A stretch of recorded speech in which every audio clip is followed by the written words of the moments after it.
काला सागर में जंग के आसार बढ़ते जा रहे हैं।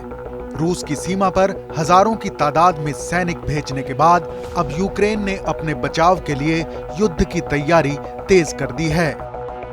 खबर है कि यूक्रेन ने ब्रिटेन के साथ 1.7 अरब पाउंड का रक्षा समझौता किया है। इसके तहत ब्रिटेन यूक्रेन को घातक युद्धपोत यानी जंगी जहाज सप्लाई करेगा। इसी बीच यूक्रेन के विदेश मंत्री ने चेतावनी दी है कि विवादित इलाके क्रीमिया की सीमा पर रूस और यूक्रेन की सेनाओं के बीच युद्ध हो सकता है। अगर ऐसा होता है तो नाटो देश भी यूक्रेन के समर्थन में आ सकते हैं, जिससे तीसरा विश्व युद्ध होने का खतरा बढ़ सकता है। ब्रिटेन और यूक्रेन के बीच हुई डील में कहा गया है कि यूक्रेन को 2 माइन हंटर, 8 मिसाइल शिप का संयुक्त उत्पादन और 1 फ्रीगेट सप्लाई किया जाएगा। इसके अलावा मौजूदा जंगी जहाजों के लिए हथियार भी इस डील में शामिल हैं। यूक्रेन के विदेश मंत्री दिमित्री कुलेबा ने जर्मनी और फ्रांस के नेताओं से सोमवार को कहा था कि अगर युद्ध छिड़ता है तो पश्चिमी देशों को नौकरशाही में फंसने से बचना होगा।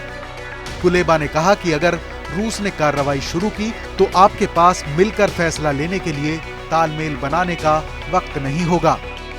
कुलेबा ने फ्रांस और जर्मनी से अनुरोध किया है कि आप तैयारी का काम अभी से शुरू कर दें, क्योंकि अगर सैन्य संघर्ष होता है तो उस दौरान वक्त नहीं रहेगा।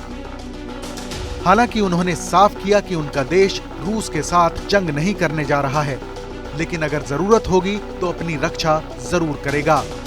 इससे पहले रूस ने दावा किया था कि यूक्रेन सीमा पर सैनिकों की तैनाती से किसी को परेशान नहीं होना चाहिए। ये सैनिक किसी के लिए खतरा नहीं है। इससे पहले अमेरिका ने अपने यूरोपीय सहयोगियों को चेतावनी दी थी कि रूस संभवतः यूक्रेन पर हमले की तैयारी कर रहा है। अमेरिका ने कहा था कि रूस ने यूक्रेन की सीमा पर बड़े पैमाने पर सेना को तैनात कर दिया है और वो इसकी निगरानी कर रहे हैं। अमेरिका ने रूस को चेतावनी दी है कि वो एक और गंभीर गलती करने से परहेज करें। अमेरिकी अधिकारियों ने यूरोप के अपने समकक्षों को रूसी हमले को लेकर अलर्ट कर दिया है। अमेरिकी रक्षा मंत्री लॉयड ऑस्टिन ने गुरुवार को दिए अपने ताजा बयान में कहा कि अमेरिकी अधिकारियों को ये मालूम नहीं है कि रूस के राष्ट्रपति व्लादिमीर पुतिन पूर्वी यूक्रेन से लगती सीमा पर सैनिकों की संख्या को क्यों बढ़ा रहे हैं। ऑस्टिन ने इसे परेशान करने वाले सैन्य कदमों का एक उदाहरण करार दिया और कहा कि पुतिन को इस बारे में सफाई देनी चाहिए।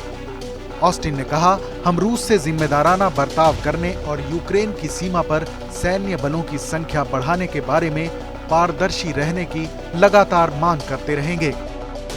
हमें मालूम नहीं है कि पुतिन वास्तव में क्या कर रहे हैं। इस खबर पर अपनी राय जरूर बताएं। देश और दुनिया की तमाम बड़ी खबरों के लिए देखते रहें TV9 डिजिटल।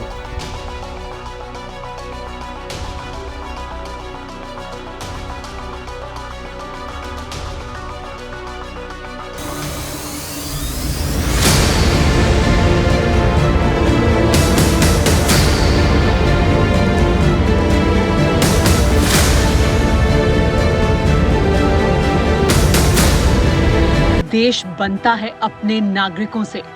ऐसे नागरिक जो अधिकार के साथ कर्तव्य पर भी ध्यान दें, जो सच्चाई का आदर करें लेकिन असत्य से लड़ना भी सीखें, जो सिर्फ जानकार न बने बल्कि जागरूक भी रहें। इस काम में TV9 डिजिटल है आपका मददगार लगातार, ताकि आप भीड़ का हिस्सा न बने बल्कि राह दिखाएं भीड़ को। देखते रहिए TV9 डिजिटल।